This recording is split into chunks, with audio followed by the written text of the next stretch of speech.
What's up, guys? It's your boy JMecha here, coming at you with another deck tech.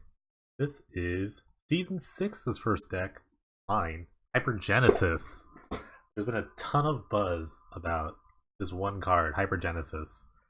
It's so good. It's actually like kind of one of the most broken things you can be doing when it goes right. And that's the key. It's when it goes right. I think like the builds that are kind of floating around right now are really they're all pretty similar. They're kind of based around like Blazing Archon, just kind of like gumming up the ground, and Garden Hellcat kind of doming things. And I think Magister Sphinx been picking up too, where Magister Sphinx basically cuts someone's life all the way to 10, so all you need is like two Hellkites kind of kill people off. But really, like the key to this deck to me is trying to get the most consistent deck that you can. So how I've tried to deal with consistency is by adding this one card, hard to see here, it's Supply and Demand.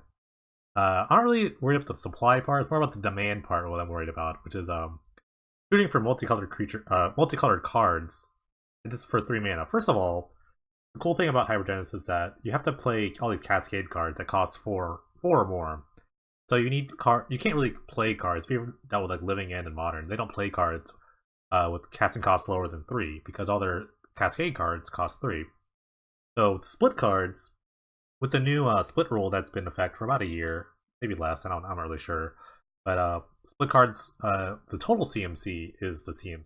So while demand costs 3, the entire CMC of this card is 5 because supply costs 2, demand is 3, so it's 5. So it gets around the Cascade cards of Stormcaller's Boon and Captured Sunlight, which we'll get into in a second. So the way that I've built my deck is more around multicolored cards, as you'll see in kind of the packages here. So I'm just gonna go through the list real quick. Let's talk about all my choices. First, the lands. When playing a 4 to 5 color deck, it's mostly a 4 color deck. I would say it's a 4 color deck. Black is like it's there, but it's like I'm never using black at all. I'm actually it probably goes like Bant, Splash Red, maybe black. So with that in mind, you have to have a lot of weird color sources. So first of all, I have the most important part I think of the mana base is Scrylands, because you can't do anything on turns 1 to 3 except for demand. You really need ways to like filter your deck. So I've gone with 10. You can do up to 12. But these color lands, Temple of Abandon, the red green, are less useful. Green is probably the least useful out of the Bant shell. It's more like a blue white deck with green and then some red.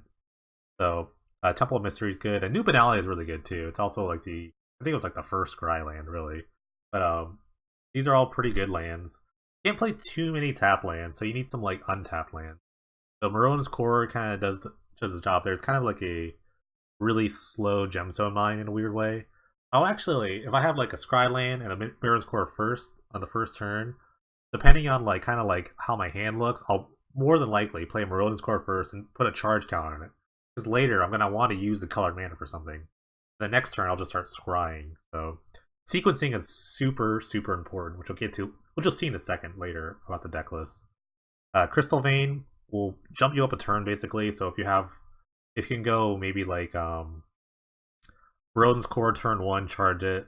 Turn 2, New Benalia. Then turn 3, you can play Crystal Vein and play either of the Cascade spells, because they're both white based and one takes blue, one takes green. So that just lets you ramp to turn 3, which is probably the quickest way you can probably kill with the deck. Crumbling Vestige is the last kind of quote unquote untapped land. It does add it. It comes to play tapped, but when it comes to play, it adds 1 of any color, so it's just a 1-shot. I can't think of a card that does the same thing, but it's just a 1-shot, like one shot reflecting pool in a weird way, which comes in handy. It's good for turn 4s. Yeah, it's basically good for when you want to hit something on turn 4 and your kind of mana base is kind of like lacking a little bit.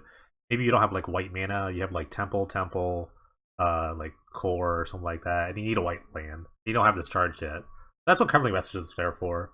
It's kind of saved me a couple times. It's kind of been really bad. It's really bad when you draw them turns 1 and 2. You really want to see this like 3 or 4, because on 3, that's when you want to kind of start demanding for something, and 4 is when you want to just hit one of these cards. So like I said, Hypergenesis is the mainstay of the card. It if you don't know what it does, it's a Eureka. It puts starting with you have to choose an artifact, creature, land, or enchantment you put into play. and your opponent does the same, and you keep doing it until neither of you want to put anything in. So that pretty much cheats out every crazy card you can imagine.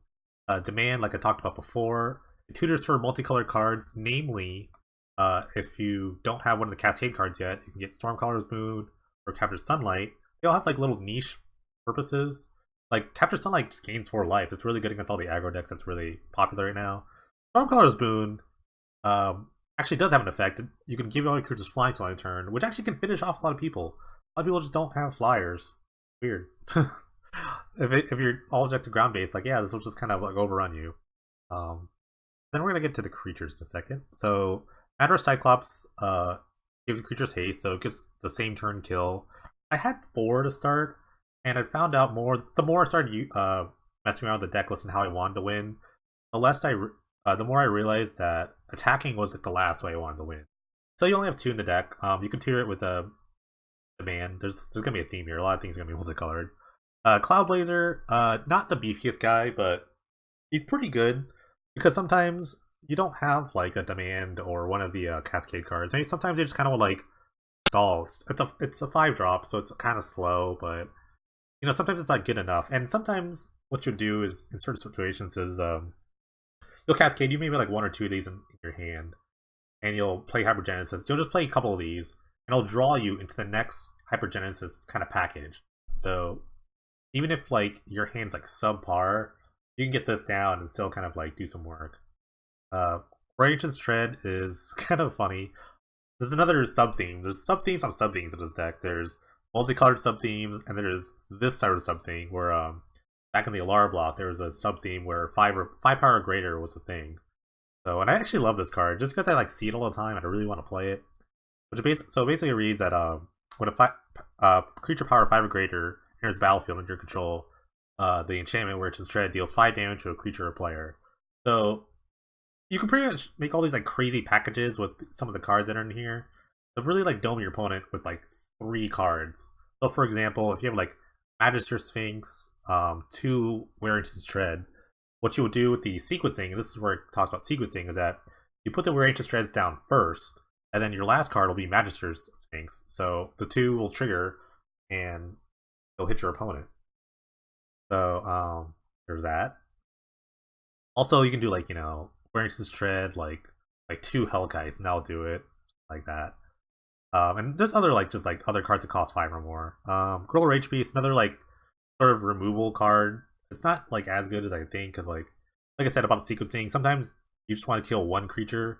If you put this down first and then start putting a bunch of creatures, you can kill like all their stuff. But fighting is okay, but not like super great. So in general, how I would want to see this card used is that they put down some creature that I don't like. Maybe it's like a mirror. They're put down Brazen Archon. So I'll put down my Girl Rage Beast, and it'll shoot the Archon like that. Magister Sphinx is probably one of the better cards in this deck. Like I said, just cut your the opponent's life total all the way to 10. In multiples, it's weird, but you need to have like 4 of them. Especially if like you can do something like if you do like double Magister, 1 Raging's Tread, it should kill them because the Ancient Tread comes on first. You play the first Magister to the second Magister, and then you can stack all the triggers. All the triggers go on to stack at once. So basically, with the Magister Sphinx, you always want to put it. You always want it to be the first trigger that you want to happen. So that's how you want to stack your triggers. You always want to it's a first in, last out. So this also you want to be the last one here. Altered Ego is another multicolored card. It's just kind of a clone. There wasn't enough of like I did a lot of searching about like creatures of power 5 or greater, multicolored creatures that did something when they enter the battlefield, and some of them are like okay, some of them are kind of like lacking a bit. So I found Altered Ego to be the best spot. First of all, it's a 4-drop, and you can cast it off your band color mana base. Secondly, you just kind of like want to copy your own things. Like copying a Hellkite's really good. Even copying like a Cloudblazer is just fine. Or copying their own creatures. So, and the best part, like I said, about it is you can find it with demand. That's the best part about it.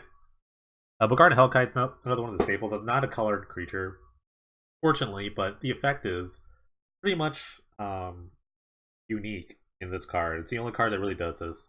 That kind of domes your opponent. There's other 2 other cards that actually do that. One of them is Laquada's Champion, which is I can just pull up right now. Laquada's Champion, which was in the deck for a little bit. It's in some other lists.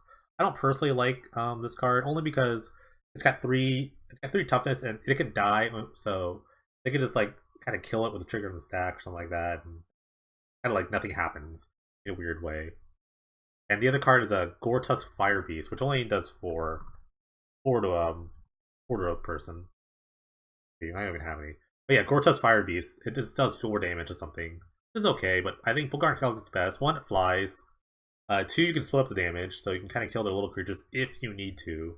And 3, actually, it's a funny thing to have Flash. So sometimes in the I was playing one practice match against a control deck, which is probably a harder matchup. But all I did was just play my lands. I never actually cascaded anything. And what I would do is I'd just like get to like 8 mana. Hopefully I had double red somehow. And I would just end a turn, flash into this guy. So they either had to like stop it there or counter it, and then it would open up for me for my own Hypergenesis, and I just finished them off. Kind of funny. Blazing Archons, another new card from this for this season. Pretty polarizing effect, like I said. It's only other colored creatures, monocolored creatures, but the effect is just too good. There's a lot of aggro decks, especially in week 1. Week 1 is all about aggro decks and degenerate combo decks. So you kind of need to stop that, and Blazing Archon does a good job doing that. Sideboarding with this deck it's kind of weird. I'm not sure where I should be aiming to sideboard at, but I think I've got a good idea of what I want to beat, which is just other aggro decks and the mirror. That's all I kind of want to beat. For control decks, I don't think I'm going to beat as much, but and some white decks, like you're packing like Silence, it's gonna be really hard to beat. So I'm just hoping that I just play a bunch of aggro, or just play a bunch of like weird mid-range decks. I can't really deal with well. But anyways, we're gonna try our best with the sideboard. Or Delusions of Mediocrity. It's the biggest I think life gain ratio. There's also Resolute Archangel, which I found to be okay. It's only good with your Hypergenesis. So this card is a 4-drop. It's a 4-drop gain 10. That's it. Sometimes you could just it just adds a turn. It adds turns, and you can Hypergenesis into it, like a baby Hypergenesis, and drop 2. You get 20 life. Pretty good. I just like this over the Resolute Archangel, just because you can actually cast it at some point. You're not always going to get one of these cards, even with the demand. Sometimes your mana just doesn't work out. It's just that will happen a lot. And excuse me, Delusions is pretty decent at that. Imperial Mask, it's kind of more for niche. I would say other combo decks like the Mirror. If the Mirror and people were smarter, they would do this kind of strategy. So Imperial Mask is really good in that Mirror sense. Also good against a New Perspectives combo where all they're trying to do is resounding thunder you to death. So that's good against that.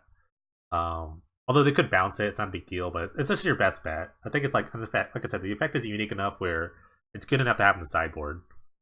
Parallax Wave for the Mirror, because most of the times in the mirrors they'll either having the enter the battlefield creatures, or some other decks are playing more just creature based where they're trying to attack you. So Parallax Wave will just wave everything for a turn, and that's all you need.